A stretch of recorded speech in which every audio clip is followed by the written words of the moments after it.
Year's resolutions for 2016. Our Bree Driscoll caught up with some New Yorkers striving together for a better year. It's that time of year again. My New Year's resolution this year is what it is every year, to lose some weight and to exercise more, to be more patient and less judgmental, and to travel. Is to investigate the nature of the relationship between thinking and feeling. It's the same every year. I always want to lose 5 pounds and swear less.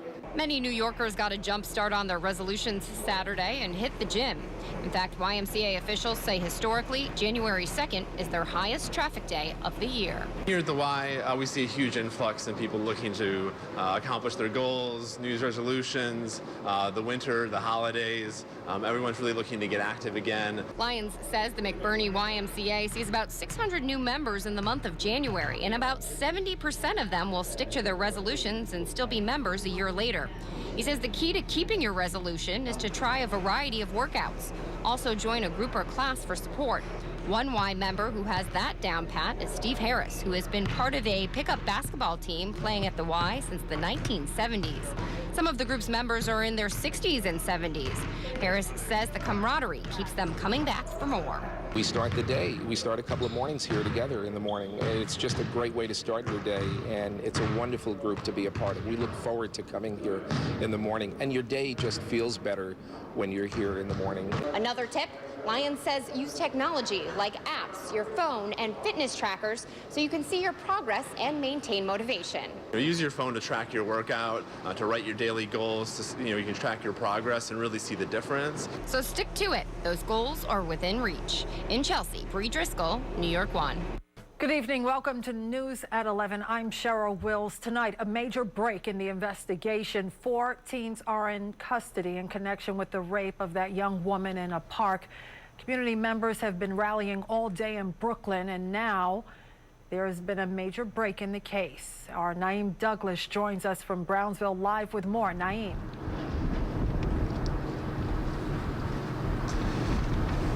Good evening, Cheryl. And police have 4 people in custody, ages 14, 15, 15, and 17. 2 of them surrendered to police, while the other 2 had to be apprehended. So far, there are no charges, and police are still investigating this scene and looking for one more person involved in the gang rape of an 18-year-old woman here in Brownsville. It's a family's worst nightmare to have their child sexually assaulted, and is multiplied by 5. That's exactly what police say happened to an 18-year-old woman at Osborne Playground in Brownsville, raped by 5 men. The brutality of the crime has some elected officials near tears talking about it. This will not be tolerated in this community or anywhere in the city, and that's why we are here. To let these individuals know, these criminals know, these lowlife know that our women, our mothers, our sisters, our daughters should be able to walk these streets in safety.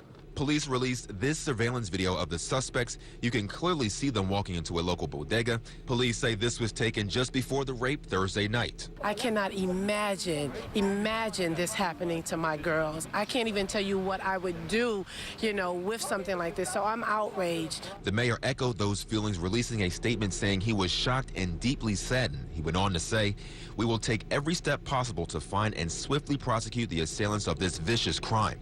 Every New Yorker in every neighborhood deserves to feel safe and protected." Meanwhile, police canvassed the area and passed out flyers calling on people with information to come forward.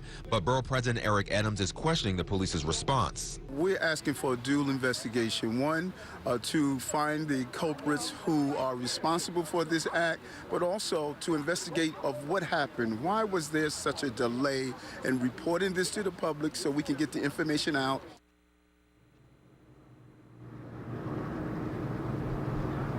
And the NYPD did release a statement saying there was no delay in getting attention to the woman who called in that rape. They also said as soon as they got that surveillance video, they released that to the public and are asking anyone for information to call Crime Stoppers. That number is 1-800-577-8477. For now, we're in Brownsville. Naeem Douglas, New York 1. Cheryl, back to you. Honoring a legacy. Civic, cultural, and community leaders gathered today at the Brooklyn Academy of Music for the 30th annual tribute to Dr. Martin Luther King, Jr. New York 1's Michael Herzenberg is standing by for us in downtown Brooklyn with more. Michael. Hi, Roma. People walking out of this event really say they were inspired. It was a packed house inside. Politicians spoke, including New York's 2 U.S. senators, the mayor, the first lady of the city, as well as the Brooklyn Interdenominational Choir performing.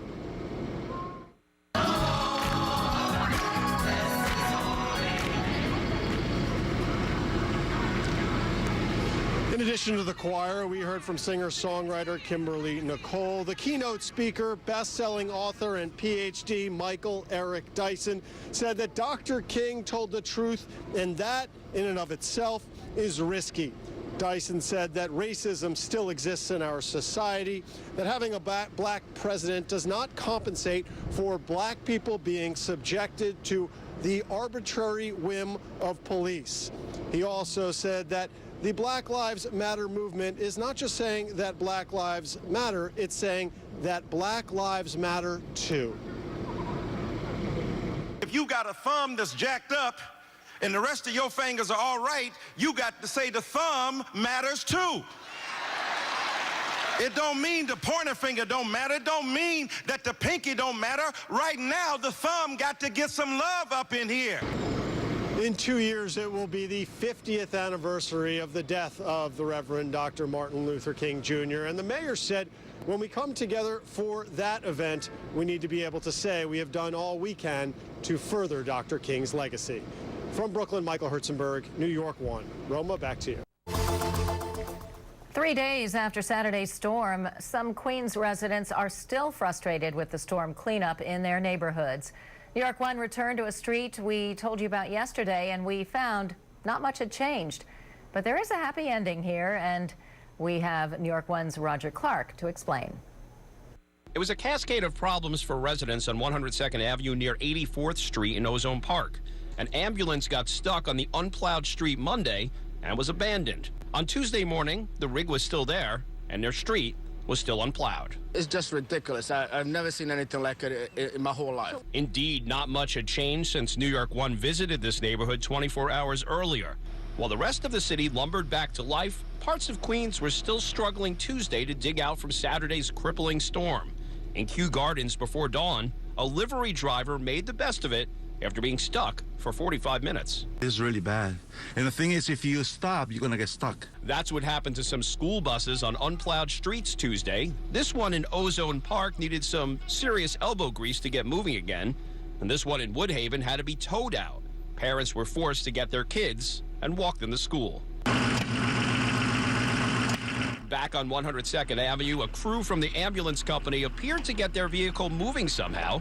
The whole scenario was much too much for some families hoping for a return to normal. Mayor, you got to do something about this. You have to tell your people to help. Someone must have heard her. A sanitation department plow arrived 90 minutes later. Only problem, ambulance still stuck. With the help of neighbors and a reporter who may need a chiropractor visit soon, the ambulance was close to getting free. And then with a tow from a 4x4, it was finally on its way. These guys were great. They were the best. And with the ambulance gone, the plow could do its work and give these folks their street back. It's like heaven right now. Residents here say they weren't happy being forgotten, but it's those small victories in life that make things bearable. Neighbors lending a hand to help the whole block work towards getting back to normal. In Queens, Roger Clark, New York 1. Good evening and welcome to News at 11. I'm Cheryl Wills. A Bronx neighborhood is in shock tonight after a car plows into a group of trick-or-treaters this Halloween night, killing 3 people, including a 10-year-old girl. Several more are critically hurt. Naeem Douglas is at the scene with more on a real tragedy. Naeem.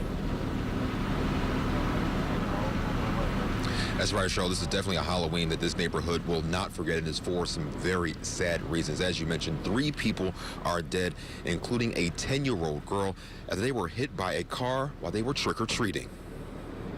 You just heard the screeching of the cars, and then you hear boom, boom, boom, and then screams. Those screams coming from witnesses and victims after investigators say this car bumped another car's rear before crossing a double line, jumping a curb, flying through the air and over 2 front yards, hitting 6 people before landing on this fence near the intersection of Morris Park and Bogart Avenues here in the Bronx. When I look back, I just see people people hurt, people all over the floor. So I immediately dropped my bags and ran back. What she ran back to was carnage. Police say a 65-year-old man was pronounced dead at the scene. A 24-year-old man and a 10-year-old girl were rushed to the hospital where they were also pronounced dead.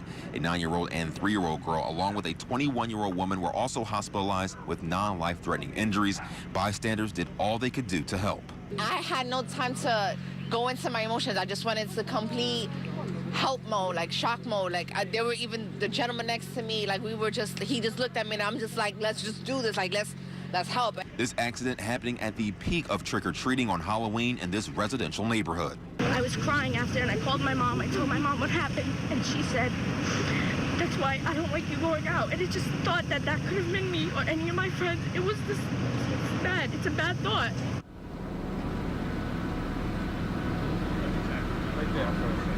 And police know how this happened, but they're still trying to figure out just exactly why this happened. So far, there are no charges to the drivers. In the Bronx, Naeem Douglas, New York 1.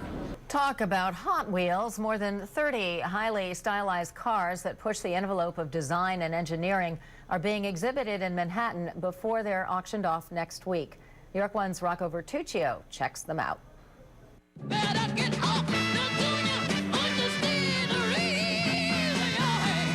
Janis Joplin was the ultimate showstopper on stage. Behind the wheel, she stopped traffic with this very unique car. There aren't many female rock stars that you associate a car to. Joplin bought the 64 Porsche Cabriolet used in 1968. It was originally white. That was too boring. So she had one of her roadies paint it. Joplin drove it until her death in 1970. For 20 years, it was displayed at the Rock and Roll Hall of Fame.